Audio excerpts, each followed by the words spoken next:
Allegedly, McMahon wanted Dog to leave on the spot, so he's gone with no warning, leaving a string of no-shows and suddenly appearing on WWF TV. Apparently, Watts was pretty bitter about the whole thing and started burying JYD on his TV. And Ted, I have to imagine. Well, Oh, go ahead. well, and to Watts's credit, you know, to have been treated so well. That's that and I get it. I mean, it's kind of like uh, the JYD you're looking at then is not the same guy I knew.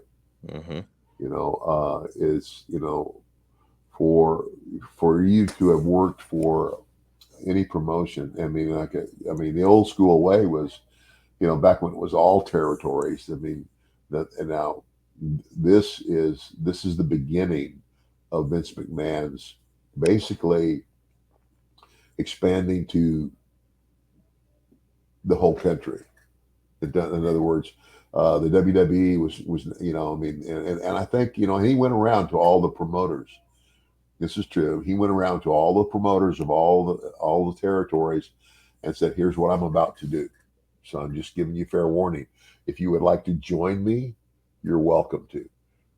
In other words, if you would like to join me and take part in this, with and I don't know how he would do that, but of course, all those promoters, including Bill, said no thanks, because they had their own deal going, and I don't think anybody envisioned that Vince McMahon could basically take over the entire wrestling community. But yeah, JYD was not the same guy. I mean, by that time, and it's just a sad story. It is. And by the way, that stuff from Vince McMahon where he's saying like, "Hey, this is your opportunity, come along." It's an offer, but it also sounds a little bit like a warning. Like Vince knew what he had, and at this time, so it's the summer of '84 when JYD is leaving. Just as a frame of reference, in January, Hulkamania started. So this territory is really, really beginning to pick up some steam. There's a lot of money exchanging hands up there, and JYD sees an opportunity to go and cash in, and he burned some bridges here in Mid South to go and do it. Now, Yeah, Ted, I have to believe that this would have been really tough for you because on one side, it's one of your best friends moving on to a company that's growing rapidly, and he's got some opportunities to make some great money. On the other side, he's leaving the company that you work for in a really rough spot. What do you remember about how you felt about well, JYD at this time? um, and I don't know if I don't know, Marcus, if I was there when he left. Was Well, I? now that I think of it, summer of '84, you would have been working in Georgia Championship Wrestling. Yeah. See, because I mean, I remember that's when Terry Terry Funk got a hold of me, and he said, Teddy, he says, you need to get back on Atlanta television. He said, because your name's in the hat. There's three names in the hat: Ric Flair, Dusty Rhodes, and you. Potentially, you know, uh, could be elected to be the next NWA World Champion. So I wasn't there when JYD left. I was in Georgia, and I was kind of shocked when I heard about it too. That he would leave in that way. That he just no notice, no. I mean, yeah, it kind of shocked me, because I mean that was just the old. That's what you do. And I would think for somebody that had been treated so well by Bill, to just up and fly the coop. That's and by that time uh, and I had been away from Dog for quite a while, and it was just you know he he succumbed to the things he was doing. Like like the cocaine got to be the better of him, and I don't know if he was still dealing with that while he was in New York or not. I don't know. By that time, I didn't have much contact with him. So yeah, that was going to be my next question is, you wouldn't debut with the WWF until 87.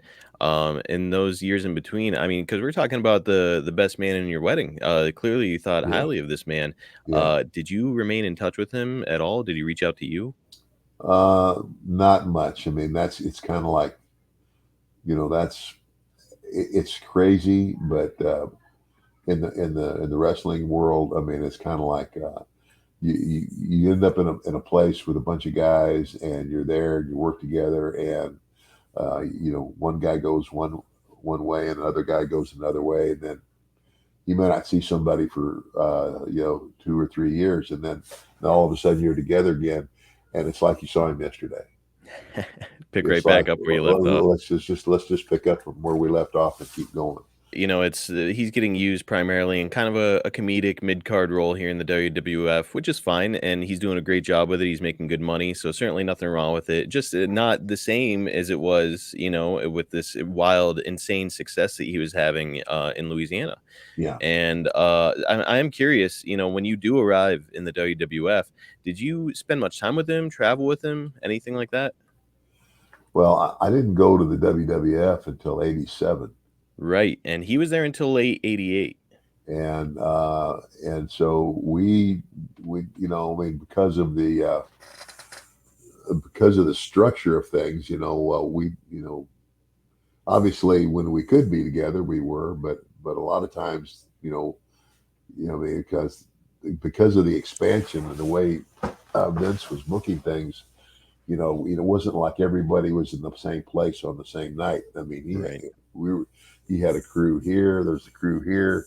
You didn't ever know where you were working, but the only times that we were all together uh, would be the TV shoots. Like, because Bill was doing. I mean, Vince was doing the same thing back then. He was. We would do TV for 2 days, and we'd do 6 shows in 2 days. Oof. Three one night in one place, and then somewhere else. It was relatively close, and three more shows. You know, and so the only time we would be together again would be on those, and the occasional times that we were together. But yeah, I mean, we saw each other, but it was sparingly. You know. Well, and not to mention, he's a beloved baby face, you're a hateable heel, and you're traveling around in a limousine.